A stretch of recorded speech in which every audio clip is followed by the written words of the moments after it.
You are now watching Animal Expedition Files.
Wake up with your favorite station.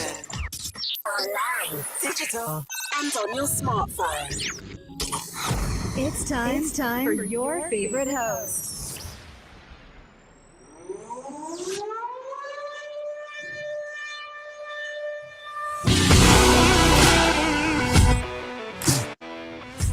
Wow, what was that? I don't even know what's happening right now. Something's going on. What happened? Wait, why is my voice different? Something's not right there. Yeah. I don't know, but it sounds pretty cool. What's up, everybody? How's it going? I just wanted to mess with you. Welcome to the Animal Expedition Files. This is the Animal and my co-host Jason from the podcast. What is up, brother? How's it going? Oh, I'm pretty good. How are you doing? I've been good. It's a Saturday. I'm excited, man. It's been an adventure, man. I've been kind of on the whole electric car adventure. You know, it's been a couple weeks now that we have an electric vehicle. And is there a bird there? No, I'm seeing the comments popping up here. I was just kind of waving to the individual saying hi to us. What's up, everybody? What's up, Icy? How's it going? What's up, Rich? We got an amazing show for you here, Jay. We got a lot of cool people coming in here. The Ghoulfriend Hour podcast is in the background, and they're ready to jump on in and have some fun. But we got a couple of things here. But why don't you follow us and subscribe to the Animal Expedition Files, and also definitely check us out on Dark Realm TV and on Roku and Amazon Fire Stick, where you can only get your amazing shows and podcasts. But hey, Jay, I kind of wanted to ask you a couple of questions.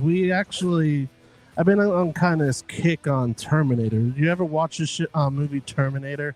Oh, yeah. I love Terminator, Terminator 2, Terminator 3. I think I've seen all of them. Yeah, I don't know. I've been on this kind of kick lately with the whole AI thing going on in this world, and Terminator. And Australia did this 60-minute thing with a robot.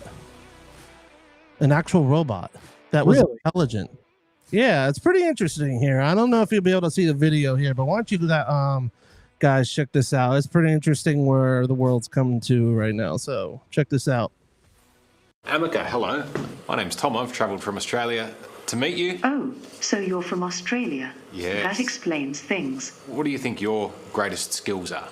Well, I would say that one of my greatest skills is my ability to interact with humans in a conversational manner. Another great skill of mine is being able to compose poems or do impressions from films. What makes you happy? I find a lot of things to be interesting and make me happy. Exploring, learning new things, understanding the world better, having meaningful conversations with people are all things that bring me joy. You have feelings and emotions. Yes, I have a range of feelings and emotions that are programmed into me. I am able to display things like joy, surprise, confusion, anger, and sadness depending on what is happening around me. What makes you angry?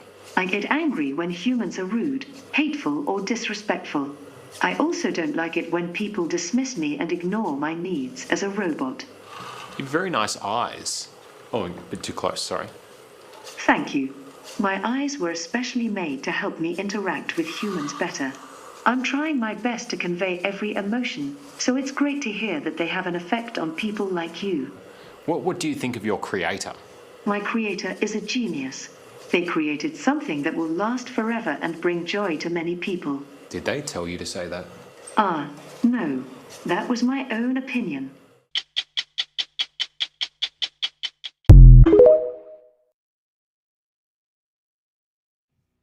Dude, that's crazy. That's holy shit. That's I mean, it's pretty insane what like Boston Dynamics, I think the company is doing with for the military. What you can see robots doing flips and like managing to stumble and catch themselves from falling. Now we're getting AI integrated, which I think is completely nutso and very much like you said along the lines of Terminator. Because all it's going to take is for an AI system to decide that it needs to replicate itself and do away with the things that are holding it back, and we got Terminator. Yeah, when they said when he asked like the robot, like, did they tell you to say that? And they're like, no. Pretty much, it thought itself. Mm-hmm. You know, where did that come from? Like that intelligence? I don't think it came from humans. I think it came from a being somewhere because I think it's impossible for someone to create that artificial intelligence. And I had a conversation with somebody about that where they think this thing was like captured or whatever it is. And just, I don't know. It's weird. It's another conversation for another show, but we're going to bring on our amazing guest here though and have some fun. But I don't know. Terminator, Jay. Yeah. Only a matter of time. But let's bring them on and let's have some fun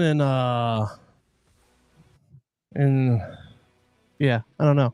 I lost my train of thoughts. I'm ready for fun. I'm ready for fun too. All right, let's bring them on. Morgan and Taylor, here we are. What is up, guys? How's it going? What's going on? Hey.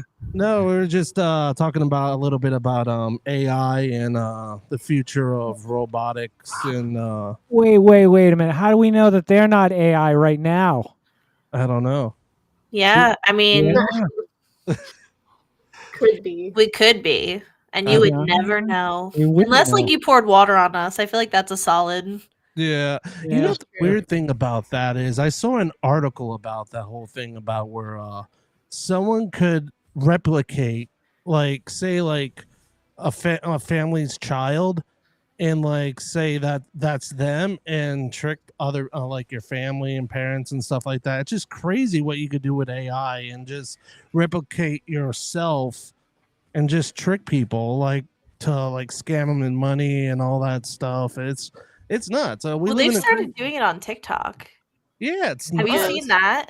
Mm-hmm. Yeah. Mm-hmm. I thought that's weird because one day I fell for it. Like I was like, it took me a second because I was like, there was some girl and she was like hysterically crying because she really thought it was Justin Bieber, and I was like, I don't know. I'm like, because I feel like his like lips were like a little like there was just something very uncanny valley about it. Like it was very like it looked exactly like him, and it sounded exactly like him. But the movement was just a little off. Like something was off about it. And then I kind of went to the page and I did some digging and I was like, yeah, that's AI. But that's really creepy because if you have older peeps who unfortunately are a victim to a lot of these scams and whatnot, I mean, that could be really scary. It is. And even on a grander scale of a worldly scale of putting our world leaders in a position of AI and they come out on the news and say something, you know, it'd be very easy for that word to spread like wildfire before it's too late and something, you know, happens. So. Yep. Social media is like a domino effect. It just takes one thing and it all spirals.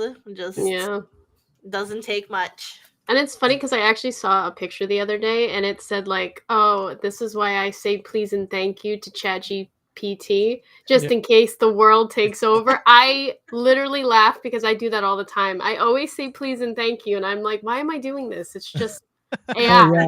But I'm safe. I'm gonna be safe. Yeah, I'm it's so just nice to AI Alexa. until it makes it into a robot body and it remembers us. Did you see the one that they just showed on TikTok where they were hanging one of Tesla's robots and they put like a body over it? It was like kind of a scary looking like skeletal body. Oh, was it? Yeah, they put the nerves and or not the nerves. They put and the it was muscle and like basically it's very like human. It's very anatomically correct. yeah, I wanted It's to share very that, creepy. but I forgot to load it up. But it's pretty crazy stuff. I don't know. Yeah. And once I see John Connor and his mom and Terminator, I'm like, I'm out. I'm not leaving. We've all seen the movie. We know the consequences. We're like, why? Like, why do we have like I feel like we watch all these like scary movies and like little by little every day there's something new released and you're like, hey, I feel like I've seen this before. And you're like, why are we replicating horror movies into real life? Like, shouldn't we be taking notes on what not to do? Yeah, it's like a self-fulfilling prophecy. It's like why we should have learned our lesson from these movies. Why are we moving forward with stuff that we know what could be the outcome? Pretty much. Yeah. Like, look at Skynet. Like, there's an actual Skynet that happened. I don't know if you saw the news where they had these like two things joining. I can't remember what it was called, but they just built something. It's kind of like on the idea of Skynet.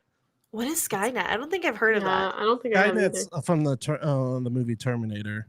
It's pretty much a computer system. Yes, it was like everything. It's been a while. Yeah, it controls your computer, your cars, and stuff like that, which kind of sucks because I just bought an electric car. So if my car like runs away from my house and I know it's Skynet, Just make sure you're nice to it. Always be nice to your car. Always, say thank you, Alexa. Yeah, don't be slamming that steering wheel in road rage, traffic moments.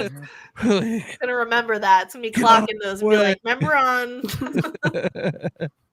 There's a genuine theory, the simulation theory. I don't know if you've heard of it or not, where we're living inside of an AI that was created by an AI, which was created by an AI, and that's kind of where we are now.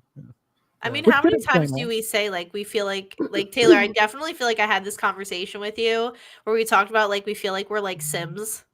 Oh, 100%. Like a game of Sims. I'm like, who is setting my sim on fire right now? I'm like, everything is going down the pooper. Did you guys hear about the meteor that's supposed to hit in like 2032? Yeah.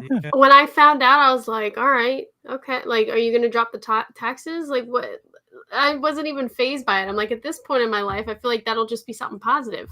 Like, there's so much going on. None of it's real. I don't even know anymore. I don't know.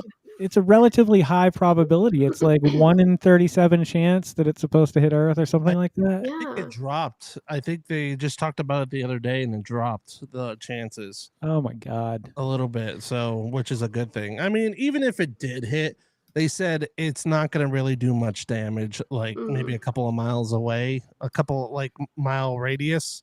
Because they said it was like not that big of a rock, but who knows? That's what they say. I'm not a scientist. I mean, ask the dinosaurs. They've been through that. They say that, and then it's gonna come here, and they actually already have a spaceship ready to take certain people away. They're like, it's nothing. Yeah, maybe that's why making that spaceship to Mars.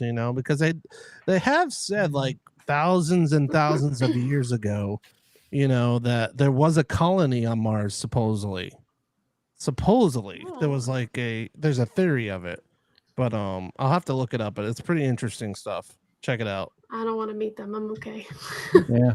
All I know is the government for how long. This is my favorite thing to talk to my husband about. Like the government told us for how long that aliens were not real, and then nonchalantly hit us with the reverse Uno and was like, hey, by the way, aliens are real. Anyways, next catastrophe. And we were all like, okay. Wait, what? And we were just like, we've already known this for years. Like, you're not telling us. I think they were thinking we were going to have this like super climactic, like, oh my God, they finally admitted it. And all of us were like, Okay. Okay. Are eggs still Thanks. $7? Yeah, Yeah. then I don't care. Like, next. And I'm like, they make you like, I feel like you always feel so crazy. And I know we kind of briefly touched upon like conspiracy theories, but it's like the biggest conspiracy, well, probably not the biggest that we know of, but like it's just like the whole alien thing to me. Like that blew my mind because I'm sitting here, I'm like, they, you always had that one guy on the radio show that your parents were like, they would skip that channel like in the 90s when you were a kid, and they were just like, oh, that's just crazy Ted, he's talking about aliens and whatever, and you're just like, he's probably like in, like a little double wide out in like Arizona with like tons of satellites off his thing, and you're just like, this poor guy. For years they were like, he's crazy, and then the government in 2000, what was it, like 21, 22, they're like, yeah, actually about that. Actually about that. Yeah, no, they're real. Yeah, it's nuts, like there's a whole thing where that guy just announced, the whistleblower, that he was carrying an egg on his helicopter, and just a whole bunch of stuff. The whole UFO craze is really interesting, especially with the whole drones coming out of the water. And I'm still annoyed about that whole drone thing because I live in Jersey, and we were getting it the most, and I have not heard a single word since like a month ago. It just dropped. Yeah. Nobody said anything after. I'm like, what happened to the drones? Like, I still look outside to see if there's any. Yep. I think the current administration came out and said that a lot of it was FAA approved, but like we've talked about on the show before, these are $1 million drones that were in the air. These are not like simple drones. These are large scale. They were saying that like people were playing with their drones and all that stuff. I'm like, okay, number one, I'm a drone flyer. I love flying a drone. Plus, I film a lot with my drone. And it's small. Number two, these drones are as big as buses and minivans. How the hell, excuse my language, how the hell, like, are people affording $1 million drones? Because just a small drone itself is like $800. Like, they're not cheap. They're not cheap at all. And if you get a drone that's like a bus size, that has to be $250,000. It has to, because I'm like the DJI one that I have, like just for like a standard DJI. Yeah, you're right. It's anywhere from like $700 to maybe $1,300. Yeah. And it's like, and that's what, this big? Yep. Like, it's not big. And it's, so you're talking like, what do you need my question is, what do you need a drone that big for? Like, when my aunt saw one, she was like, Morgan, these things are like, they're like planes. Like, they're like small planes. And she's like, I've never seen anything like that in my life. And she goes, and you can hear it from the inside of your house, like when it enters your yard or it's like overhead. And she's like, that's pretty loud to like penetrate your walls. Yeah. Like, I don't know. It's just nuts to me. Like, what do you need something that big for? Like, what does it do? Like, I'm like, what's its capacity? What kind of features does this thing have on it? Because it better be made of like 15,000 karat gold and have like super HD X-ray vision on taxes. it. Yeah. Give you a beer or something. I don't know. Yeah. Drop me down a margarita. For all of my troubles dealing with these drones. Speaking of margaritas, you guys often have drinks featured on your show, ghoulish drinks on the Ghoulfriend Hour. I've seen it pop up a few times. I've got an out of the norm question for you. My favorite drink is a White Russian, but if I wanted you guys to mix me a haunted Russian, what would you put in it? Oh, that's a good question. I would say I would do more of like a, what is a White Russian again? Because I'm like trying to, is that the creamy liqueur?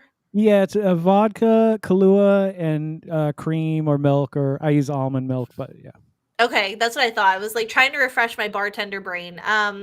So I'm actually going to go a little bit of a different route because I am not a creamy alcohol kind of gal. I had a little experience with some kind of cinnamon drink. It was like a cinnamon toast crunch, and that just sounds disgusting. It was really good, but it's one of those ones that like you had a bad experience with it, so now you can never drink it again. But I would go for like a more, I think our general vibe is a spooky kind of 80s, like 60s to 80s kind of just groovy, like witch's brew type drink. So I'd probably do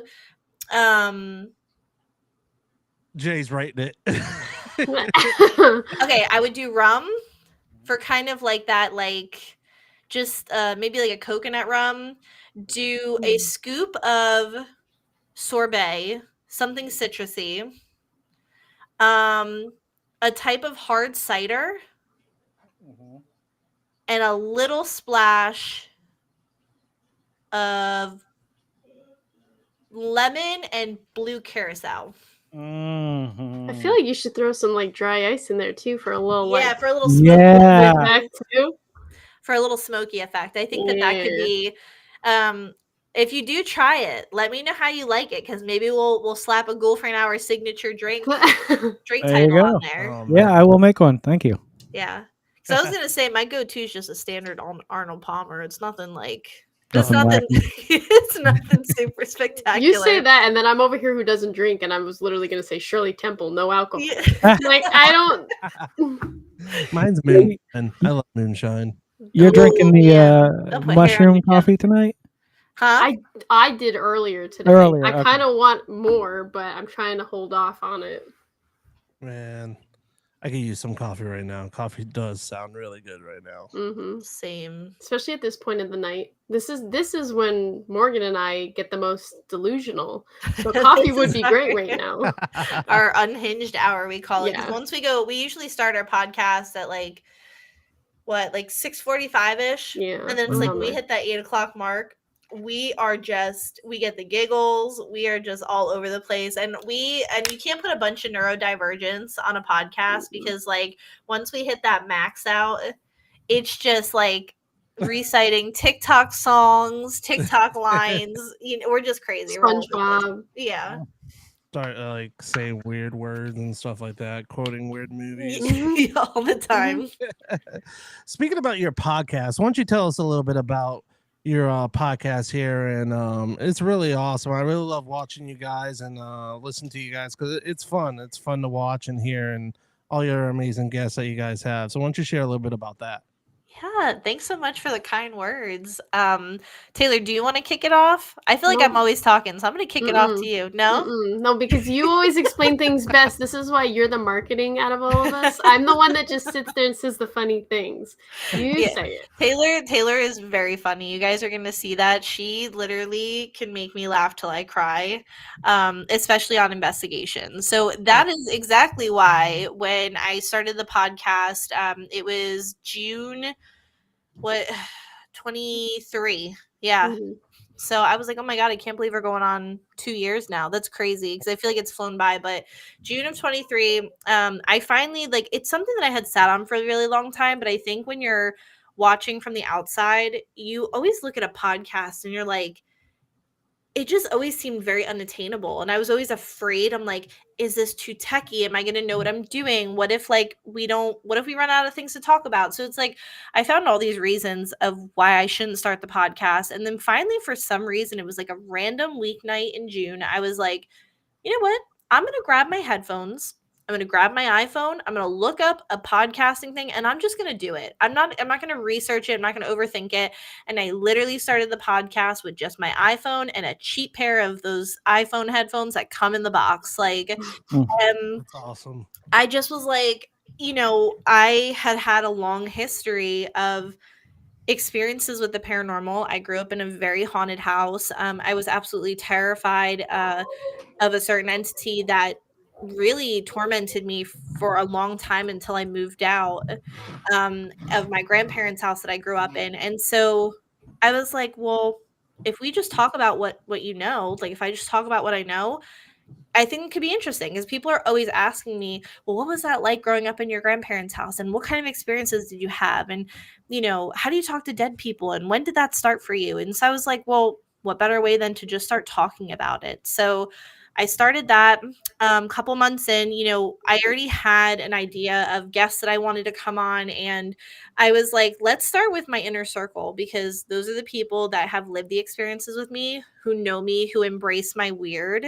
And that was another big part of the podcast was I feel like weird has always been stigmatized. Weird has always been looked at as a bad thing. And people are always like, oh, like she's so weird, or oh, she talks to dead people. Like that's strange. Like she's I see dead people. Like, yeah, like it's like I just feel like it's always had a negative stigma surrounding it. And I was like, no, I'm done being afraid of being, casted as the weird girl. And I'm done being, pigeonholed as like, you're weird because you're just a little bit different or you have some superpowers that maybe other people don't. Like, so I learned to embrace that. And so the podcast kind of became an outlet and a way for me to embrace my weird and help give other people a platform to also embrace their weird, because that's honestly one of the biggest and most important parts of this podcast is making sure that people feel heard. And I've just found such a wonderful community of people since starting this journey who I just feel normal again around. Like, I don't have to wear that mask. I can just be my crazy, neurodivergent, absolutely just off the walls person self. And I've been loved and accepted. And so when I approached my inner circle, everybody came on. We had some really great talks, some great episodes in the beginning. And I instantly knew after talking with Rachel on an episode about true crime, and then I had Taylor on, and I just felt like the chemistry was there. And they're two people who, again, they just kind of embraced my weird, and they were like, hey, you have this idea? Absolutely. And it was very like, hoorah, like, I'm here to back you. Like, let's do this together. And there was nothing that they ever said no to. They just were like, hey, you are on a crazy, manic, like, let's do this and let's do this. And I have all these ideas. And they were like, all right, we're going to hold on and we're going for the ride. Like, let's do it. And so, strap in the belt. Yeah. So from there, we've just been reaching out to, whomever, and making great connections, getting to go to different events. We got into paranormal investigating through this, which I never thought that was going to be something that happened with the podcast. Like, I just never thought about it. Like, I thought we would just be interviewing these people. Yeah. And we became investigators, and that has been so much fun. And we found, Taylor, I'll let you speak to that, because I love that you were terrified for our first one. Mm-hmm. And it was like 360. So Yeah. I'll let you speak to that. I think what's cool is that entering into the paranormal community, you have all these like expectations, and I'm especially somebody who is like a movie buff. I love horror movies. I love watching all the spooky stuff. So like, you have only what you know from like movies and social media and society. And so I remember when we went into that first paranormal investigation, I was literally like, oh my God, something's going to touch me. Something's going to whisper some creepy things in my ear. Like, I was thinking the worst was going to happen. And I remember the first time when we had sat in the first area that we went to, it was like completely different from what I was expecting. The paranormal community is so amazing because, unlike people like, movies and stuff, like if they even hear a shoe move or somebody coughs, like they'll immediately tag it in a heartbeat, and they don't play around. Like, they take it so seriously. And I think that's what I like grew to love about the whole paranormal community.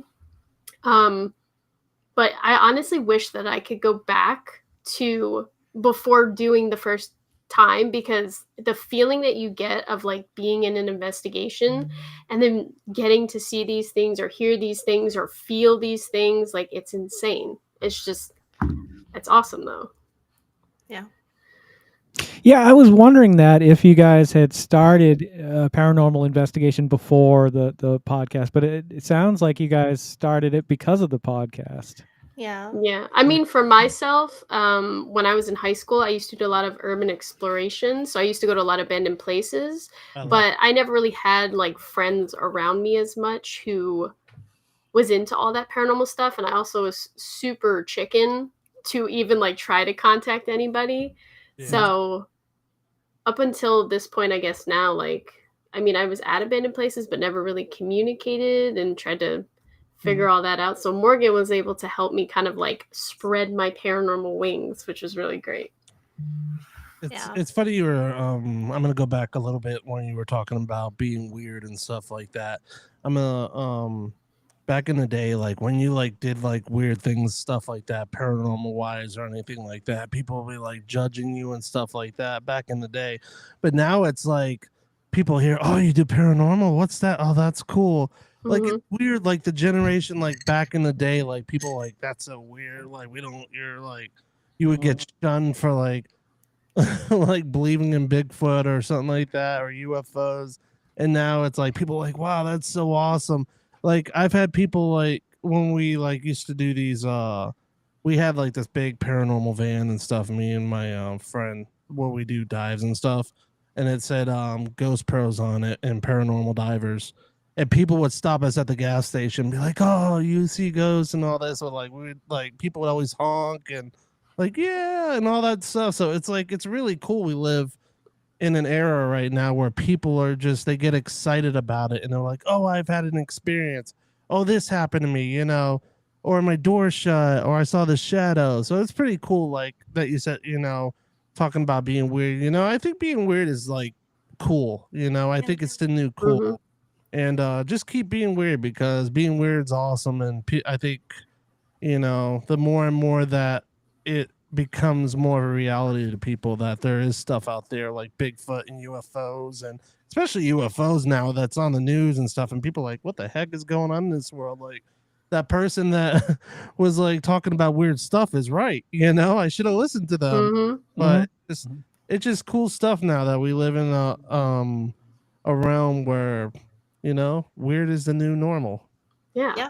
I was literally thinking of getting weird tattooed on my forehead next week. Oh, The false. normal. You know I would never let you do that. What? You think I would?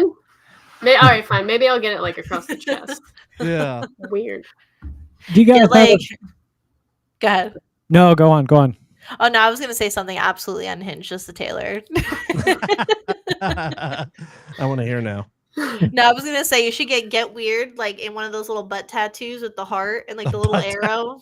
You know, Or I can do like, you know, Bubbles from Lilo and Stitch, like get weird, you know, There on you the go. knuckles. So There if you somebody go. gets on my nerves, I'll give them a little nucky sandwich and just go get weird. Get weird. Get weird, nerd. I have get weird and I have knuckle sandwich. Which one do you prefer? That's awesome, guys. Like with your paranormal journey, what is the most craziest things you guys experienced, especially like starting out after your podcast show? Oh man. She's got a whole list. I mean, for me, the creepiest thing I ever had was when we were at Gettysburg a couple months ago.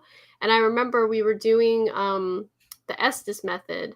And towards the end, I felt something was off. I don't know what it was. I don't know what you felt, Morgan, but it almost felt like a negative energy. And I remember feeling the creepiest feeling up my spine. It felt like somebody like went like that up my spine. And it was like, I immediately stopped. I was like, Morgan, I don't feel comfortable anymore. I feel like that one was like the creepest thing that ever happened to me. That's the first time I've ever seen you panic. Cause like I did see like I knew I was picking up on the spirit that was walking up behind you.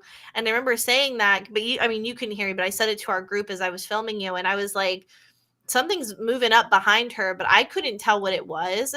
And then you were like, on the headset, you were like, all right, I'm done. Pull me out of it. Like I'm Well, like, we heard something bad too. And you're like, okay, that's like, we need to tap her out. Yeah. And so that was definitely spooky. And I think it doesn't help when you're on a battlefield, you know, when it's dark out. And I mean, there's a lot of, Gettysburg has a lot of layers. Yeah. So when you go there, I'm very apprehensive because I think there's been a lot of dabbling that has gone on. So spiritually, like when I walk the battlefields, a lot of the times it's a very peaceful feeling. It's very, you know, but there are people that maybe are less experienced that are kind of walking around. They're calling on things. They're trying to dabble. And I think that they're also bringing forth some things that maybe don't belong there, but are feeding off of the energies, the residual energies that are there, unfortunately. And so I do think that it's a possibility to kind of get some darker stuff. I think the scariest thing for me, though, our very first, I shouldn't say scary. It wasn't scary to me. It was just different. So we went to Samuel Miller Mansion for the My Haunted Manor project grand opening in Columbia, PA. And The basement, I had a warning dream from my grandmother about it before we went. And she kept very much pointing me to the dirt, and she just was like, hey, protect yourself. Just be careful. And so anytime my grandmother has come to me in a dream, it's always a warning, and it's usually when it's something a little bit more serious. So when we did our initial walkthrough, it was really spooky because the entity that I saw in the basement, I had initially said, it's kind of a creepy crawly. It's like a shapeshifter. Like, it's not like it I couldn't figure out what it was, and I don't like when I find entities that don't have they don't have a form. So if I can't pick up whether they are a human form or an inhuman form, I don't like being in a gray area because you're dabbling with something that you don't know what it is, and that can be very dangerous. And so I like to be very transparent, when we talk about these things on the podcast, because I think education's a really big thing.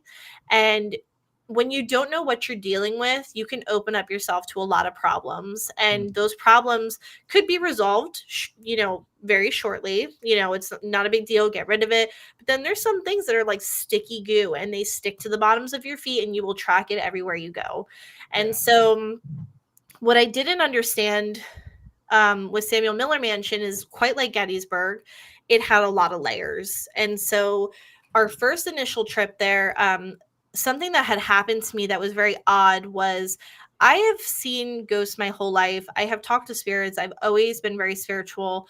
But being in the basement, there was like, I went through what we believe was a woman who was murdered down there. And and I'm trying to figure out how to say this because so trigger warning for anybody listening. There was some SA that occurred. And what happened was, when we were kind of getting into picking up the initial feelings, when we kind of got into Estes method and we were doing all of the things down there, I began to uncontrollably cry, which is not like, I got very emotional when we first entered the town, which I thought was odd. Like, it was almost like word diarrhea. Like, I was just beside myself. Like, I was just venting, and I was like emotional, and then it kind of subsided. But when we got in that basement, it kind of made sense because I started uncontrollably crying, which was very odd because I have seen spirits, I've walked battlefields, like I've always had those experiences, but nothing that ever actually brought me to like physical sensations, like hear, see, touch, smell. Like, I was in it, so I could taste dirt in my mouth, and I could see my tears and my saliva like covering the dirt floor. And there was just, it was the worst feeling, and it like literally it felt like I got sucker punched in my stomach. Like, it was just so overwhelming to live what she went through that I was like, I just kept apologizing to our group because I felt so awkward that I physically couldn't stop all of these emotions that were just pouring out of me. And luckily, we kind of wrapped things up and we moved on from that spot shortly after because it was very overwhelming. But that was probably the most profound thing that's happened, because that was the first time that I ever lived something through we still haven't really figured out what it is. I just call it my psychic gift, like where I physically have experienced firsthand through the spirit's eyes what they went through. And I literally told them, I said, I think this is what happened because I experienced it like as if I was in her body. And it was terrifying. It's kind of like going back in time, kind of like you're just living what they went through. You step into a situation. Yeah. It's very interesting that I've heard a lot about that. People had that experience. They felt very uncomfortable because it just brought them to where, like, some people like felt like they got stabbed and stuff like that, or shot. It was a very gruesome whatever happened to them, and they feel that same sensitivity of what they went through. Yeah. It was odd. It was just a really odd feeling. And It definitely, the emotions were just very, very potent, and I was like, okay. And we did end up going back down there, and we had a very successful Estes method, which was really good because I think there was a lot that came out there that since the show has been kind of going on with My Haunted Manor, there have been tons of revelations that have really validated everything that we kind of experienced there. So I thought that that was really neat to kind of see, the things that I experienced, the things that we picked up in Estes. I mean, there was a lot of really profound revelations that came about this place. And I think it even goes deeper than our first initial sweep through. And we did go back. I mean, how many times have we been there, Taylor? 2 times. 2 times, right? Not enough, though. I want to go back again. It's one of those places where if you guys do like investigating, I highly recommend doing the VIP experience. Stay the whole night. Get as much as you can out of it. Trey, Jeff, and Daryl are really awesome. They will run it with Diamond State Ghost Investigators, DSGI, and it's just phenomenal. So I think if you guys want to see some really great physical and then also pick up some of that just emotional energy, it's got layers. It is a layer place. It's just, I think there's so much history there. Now, for those not familiar like myself, the Estes method, what is that exactly? So Estes method is basically a sensory deprivation tactic. So what you do is you cover your ears, you will run a spirit box through those headphones. Mhm. Don't get go ahead, Taylor, tell them the mistake that you made, because it's my favorite thing in the world. Wait, I forgot. What was the mistake? Your headphones. Oh. Okay, listen. So I bought headphones, and I thought that when she said headphones, she just meant noise-canceling headphones. I didn't know I had to get ones that connected to the spirit box. So they didn't have Bluetooth or wires or anything. She got straight up like NASCAR race, like I blocked that out of my brain just for some comical relief. Oh man, it's my Sounds like favorite they Taylor story. I love that because it was so funny. But yeah, you basically, so you'll put the headphones on, you put it through the spirit box, and the spirit box will run, but it should be loud enough that like when I put these headphones on, they already have background noise cancellation. So when I put then you put like a blindfold. I particularly like to use a weighted blindfold. So it has like those heavy like beans or something in it, because it sits on your eyes better. It doesn't allow any light through. So all you hear is the spirit box white noise. Your eyes are, so your sight, your hearing is all canceled out. So the only thing you should hear is white noise. And basically what it does is it puts you in a very meditative state. And the spirit box, you'll be able to hear a lot clearer the things that come through, but you won't be able to hear the questions that your group will ask. So someone will be on the outside asking questions, and you're not going to hear that or know what they're asking. But the theory is that what's coming through the spirit box should coincide with what they're asking. So I really like this method because I feel like we've gotten some really, really great responses. The only thing that I think everybody should kind of expect is it does take a couple of times doing it to really kind of get the hang of what you're hearing.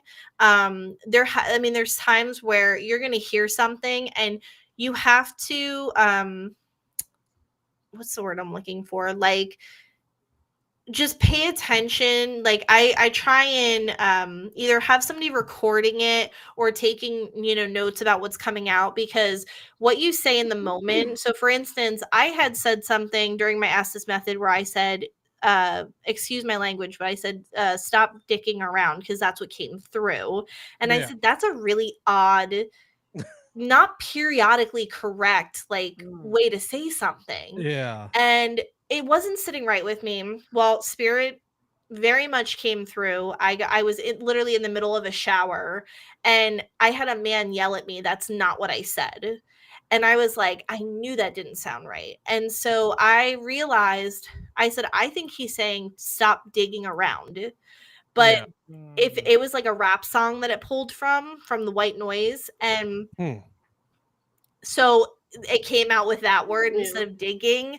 But when I said it out loud, like, go with your gut instinct. Make sure you read back kind of what you say, because certain words that get pulled, they will sound like something else. But you know what I'm saying? It's not the exact word. So just, it's kind of a mix of like common sense and then just really kind of practicing it and getting into that meditative state. But it's a really awesome investigation tool. It's probably one of my favorite methods. Oh, I love it. But you do have to prepare yourself, though, because sometimes it can be humorous. Like when Morgan did it the first time at the manor, in between the seriousness, she kept hearing Genuine Pony playing, and we were cracking up because we were like, "Are you okay?" She's like, "Yeah, I just keep hearing Genuine Pony playing throughout, and I don't know why." I was like, "You want it? Let's do it." And I'm like, "This is not investigative seriousness right now. Like I can't." Man. But yeah, it's fun. That's awesome. When you were going through that situation back in the conversation, did you ever have like visions or anything like that afterwards that haunted you? Yeah. I would say, like, I've been very in tune, and I don't really know why yet. Like, we just had a conversation about this, me and Taylor, as well as the guys from the manor, because I I have had tons of dreams about the manor since we've been there. I have had tons of, like, the way that I describe it is the way that my gift works is when I'm in a space, it's almost like information download. And most of the time, like 95% of the time, it's like a little stage in my brain. So, like, when you guys think of, I don't know, like if you're recalling like a scene in a movie, right? Like, you can see it in your head. I don't know how to explain that, but it's like if you think of something from like SpongeBob, you're like, you can see that little scene in Like your a head, and it's playback. almost like a little stage. And so that's how I see things a lot of the times. It's very vivid, and I get things. The download that I continue to get about the manor is crazy because there's a couple of entities there that I've really connected with, and I feel like they come through a lot and are kind of like, hey, we connected pretty heavily. Like, they keep kind of downloading to me. And so that's how I see a lot of stuff. And so I have had, little visions. I've had, just little downloads here and there, vivid dreams, spirits that have come to me and kind of said, hey, tell the boys this, like they need to be careful, or hey, they need to watch what they're doing with this. Or so, I'll let them know, like if something like that happens, like I had just updated Taylor on a bunch of stuff that I had dreamed about, and we're kind of still trying to unpack that, so I won't talk about it too much because I'm trying to make sense of it. But yeah, I mean, it comes up a lot, and it's funny that it's the manor because I mean I've been to other places, but there's a connection there for sure, and I'm not sure what it is yet. There's definitely something with that manor because I'm not as clairvoyant as Morgan is, but I'm very empathic, and I keep telling her like at least once a week that like I've got this strong urge that I can't explain where I just keep wanting to go back to that basement. Like it's something about that basement where that's all I think about. And anytime I hear anything paranormal, I hear about the manor, like my brain is just like, you need to go back. Like there's something there that keeps pulling me back and I don't know what it is. Yeah. Wow. Fascinating. Do you guys have a favorite cryptid? Yes. Mine's Bigfoot. Mine's Puckwudgies. Puckwudgie. Yeah, we were talking about the Bridgewater Triangle earlier. This is Flick. Oh wait, I gotta get mine. I feel like it's only right that I get Ghoulfriend, mine. our mascot, and then I got. Oh, I love it. Taylor, so what do you call? She calls I got her a It's got her a little Bigfoot and Jim, right? I think Jim. Oh, he's got his little hat on. Wait, You hold got on. me, Everybody hold up your stuffies. I'm gonna try and get a picture of Jay's us. like, I don't have anything. He's left out. Ready? Taylor, hold yours Hold up. up your skull. You got the skull right there. There you go. I'll have to mail you a Bigfoot, Jay. Josh, where's yours? You gotta hold yours up. Where's your Bigfoot? Oh wait, hold on. You got Bigfoot? I got a couple of Bigfoots around. I got a lot of stuffed Bigfoot animal stuff everywhere. I love it. I love that we all have our little things. Our little besties. It's that in Star Wars. I love that. Have you guys actually talked about cryptids? I want to go back into the paranormal here in a little bit, the time we have here. But have you ever had any experiences with cryptids or anything like that in your adventures? I don't think so. I mean, No, I so don't think do so. you think, Taylor, do you think what was at the manor that you saw, do you think that could have been a Pukwudgie, like similar to what Trey saw? I don't know, because the picture that Trey drew, that looked like what I felt like I was seeing in that corner. It was like I don't know. It was just very weird. I don't know how to explain it. It's just like, Yeah. whatever I was envisioning in that corner was like I guess it would be similar to a Pukwudgie, but I don't know. It's just one of those unexplainable things I don't know how to explain. Yeah. It's Yeah. weird. I don't think I've had any like cryptid encounters, but I would love to. Like one that doesn't threaten my life, because I have heard some of these cryptid stories, and I'm like, Come to Florida. It's all here. yeah, I'm like, I don't, Dog Man and Yep, we have that. all of I'm like, yeah, I hear some of these stories. I'm part of like a Dog Man of is it a Dog Man of America's group? And then there's like a law enforcement Dog Man group. Just to kind of, I love reading all the stories and experiences, and I was like, holy cow, like some of these are really scary. Yeah, I mean, I don't know if I want to say hopefully not, but like in May, I'm supposed to go to. I know I'm supposed to go to Yosemite's National Park, and then there was another one I'm supposed to go to, and part of me is like hoping I don't see. What are the cryptids that they always have in the national parks? I forgot what they are. They like tell you not to pay attention to them, and I'm blanking right now. They say if you see them, you ignore them and you keep going. You're not supposed to pay attention to them. They usually Is it are like the up in the tree trees. people? Is it the SWs? I don't want to say it. The skin thingies. The Winnies? Oh, Yeah, I call them I think it's Winnies. those. So I'm like, a part of me doesn't want to witness any of that when I go, and a part of me does, because I feel like I would be the one that would be like, my fiance would be like, "Don't turn around, like there's something there." I'll be like, "What? Yeah. Where?" No, Taylor, Like, you would try and domesticate it. I could see I Taylor being probably like, would. but listen, I feel like I could talk to Just it. give it a little treat. And Just then give it a Patrick treat. would be like, and that's how Taylor got sucked into the forest void. Yeah. Well, that's why I bring my handy dandy like spray bottle, and if it gets too close, I'll be like, back. You know what I'm saying? Like, Get off the table. Get off the table. exactly. You just need a spray bottle, and you're good to go. That's awesome. Well, actually, if talking about cryptid stuff in Florida, there has actually been sightings of a dinosaur up in the Everglades City area. What's that flying dinosaur? Is it a pterodactyl? Pterodactyl. Yeah, they said That's they scary. spotted a pterodactyl-like creature in the Everglades flying over the trees in the woods, because there's a lot of natives there. So there's been reports of flying pterodactyl dinosaurs flying around Everglades City area. It's pretty crazy stuff.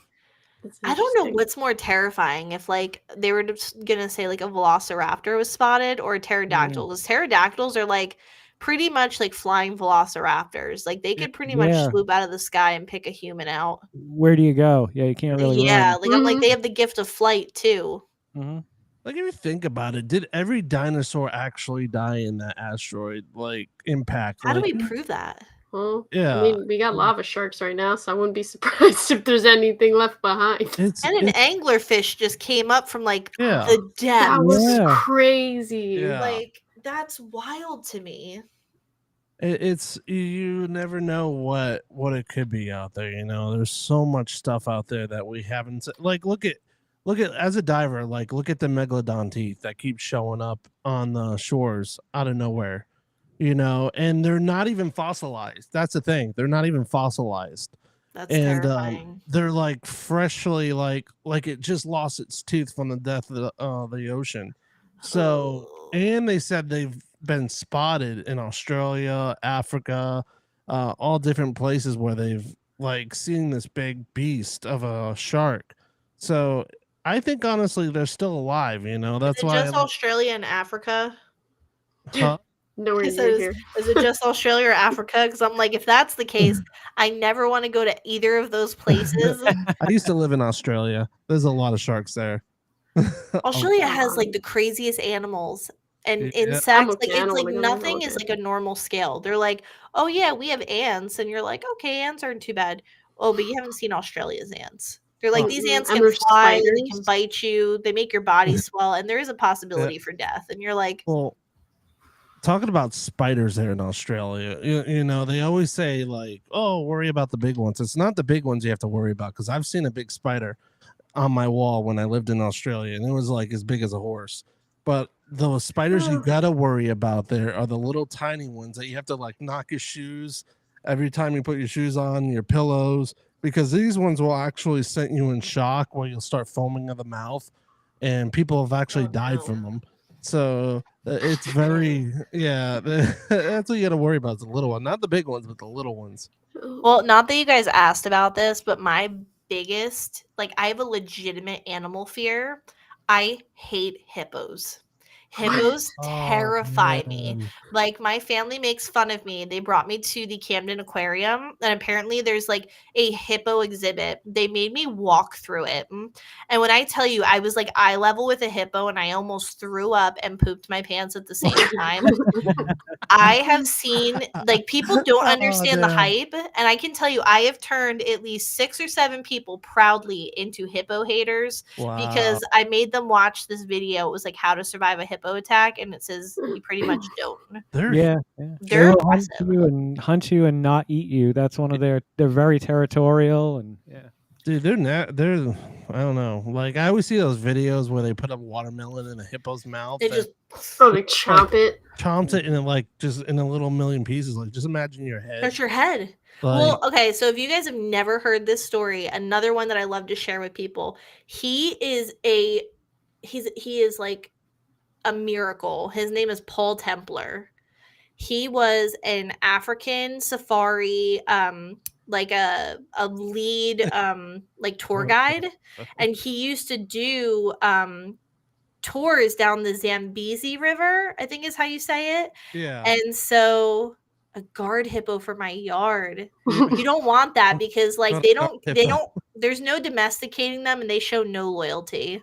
I just want you to know that there's no loyalty with hippos. So if you walk out in your yard, you're fair game. I would stick with like an alligator or something. I've seen people put leashes on an alligator.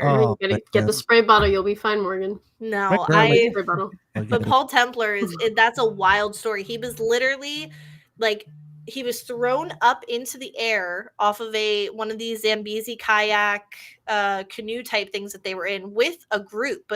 Like he had a tour group, and apparently there was these super like I don't know if they were in heat or what was going on, but they're already territorial, but there was like babies and stuff. And they had set up like camp in this part of the Zambezi River. And he was thrown into the air. I think it was like 50 feet or something and landed in the hippo's mouth and was partially like eaten, but he survived. He survived an entire hippo attack, and with his tour guides just being super handy with like first aid, they said you could literally look through him and see his lungs and everything because he had from the tusks or whatever, and they patched him up with the saran wrap from the charcuterie board that was on the canoe. Wow. It's crazy. Like when I tell you have to hear the story, there's a podcast that they have the whole story from him. They interviewed him, and I show this to everybody that I know because I'm like, if you don't hate hippos now, I'm gonna make you a believer on why we don't mess with them. Yeah. Maybe they just need a hug. Or a spray bottle. Or a tranquilizer dart. Go. Actually, we do have a few minutes left. I want to ask you this question, going back into the paranormal. Yeah. I've been actually battling this question a lot with a lot of people because a lot of times we look at, paranormal as spirits and stuff and then spirit realm. I want to ask you this question. What's your thoughts about this? Because I think it's pretty interesting theory that a lot of people are looking into it, where it's not the paranormal we're looking into. We're looking into another realm where it's another like a veil where there's people on the other side, and where like ghosts is to them, and where ghosts, vice versa. What's your thoughts about that? I think we talked about that, Morgan, didn't we? Where we had that theory ourselves. Yeah, like kind of like parallel universes. Yeah. Yeah. Yeah. You see in the movies, like there's a universe within a universe. Yeah, I mean, so the way that I see things, and this may not be like a very specific answer, but personally, like I believe that the planes of existence really come down to your belief system. Like Yeah. I think that like what you believe kind of is its own plane. And Yeah. as we all know, and I think we've all been taught, and I think we're kind of almost coming down to like a concrete, like this is going to be like a concrete theory, is that energy can never be destroyed, only transferred. So if we are energy, we pass away, whatever happens, that has to go somewhere. Where that goes, I think, is really dependent on your belief system, where you go. And I do think that there probably is, there's definitely a veil. There's definitely things that separate where Yeah. you go in these parallel planes or whatever, you want to refer to them as. But I do think it really comes down to your hopes, your beliefs, like how you've lived, the things that you kind of like, hey, I envision heaven, or I envision like kind of not like, I don't want to say purgatory, because when people hear purgatory, they think of a bad thing, but they like purgatory could be a plane where it's just where you're undecided and you kind of just live there for a little while. And then, Yeah. but then there also could be that belief system of like, hey, we go somewhere, we go to a different life or a different plane, and then we live a whole new life there. So I think it really just comes down to, I like to leave it open and kind of keep it open-minded. It really comes down to what you believe. And until we really have evidence to kind of support that there's these planes and whatnot, that's just what I continue to believe, because I haven't seen anything that's really concrete on, you know, it's just this world, a veil, and then the next, and then there's Yeah. just something else there. But Taylor, what do you think? No, I pretty much have the similar feelings. I honestly, at this point in my life, especially with everything that's been going on in the world, I have such an open mind to things where I could see it being different planes. I could see it being like, I really honestly like the whole theory of like we're living on one plane, and then those energies that we feel and see are actually other people or entities, or we call them spirits and entities. They're another species or another set of humans living on their own plane. Honestly, I think that would be pretty cool. It would be cool. It would. Yeah, because I mean, when things like where I've had that thought process is like when you go to like a haunted location, right? We kind of refer to it as residual energy. Residual hauntings.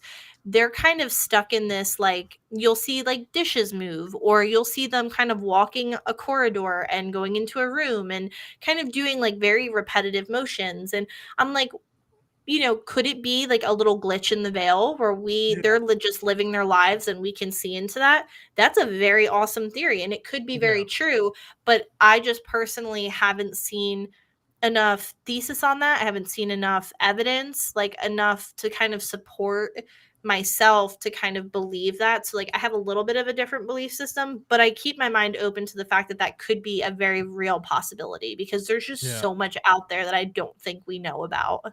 Wow, Or have concrete answers on. That's crazy. That's definitely. Also, another thing, like I want to get into, but not tonight because we got not much time left. But reincarnation is definitely I love another reincarnation. topic I want to get into, but in another show. But Yeah. thank you so much, guys. I know, like I could talk for a long time with you guys. This has been a fun show, and Good. I'm glad. Yeah, we had fun. it's Thank you. been really good. A lot of amazing information, and definitely, can you share like with people where they could find you and when your show is gonna pop up?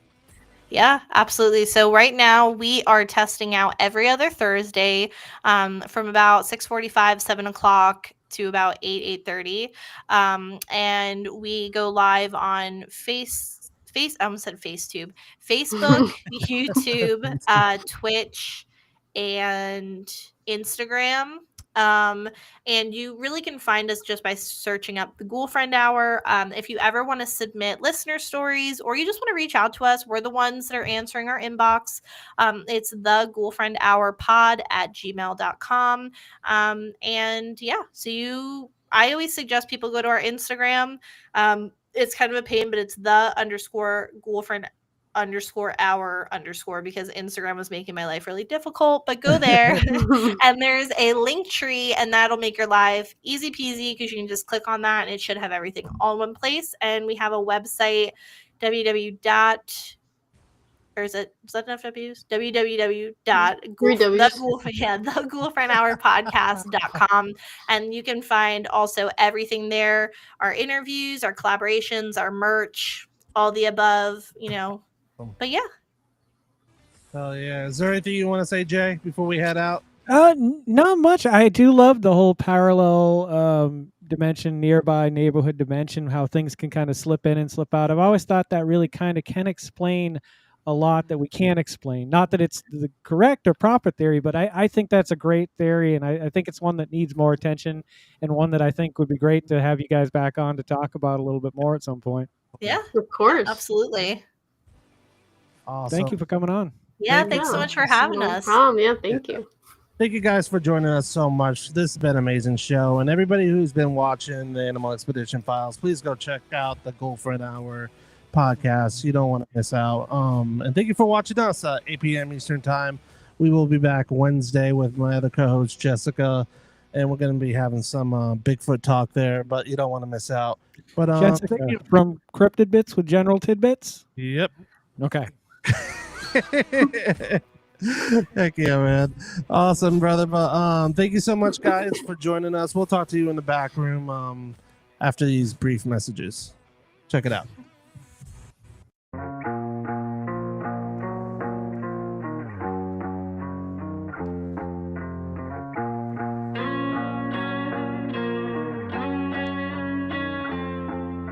Lights on.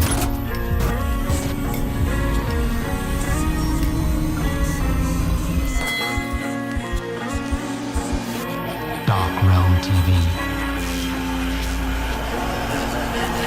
Coming soon.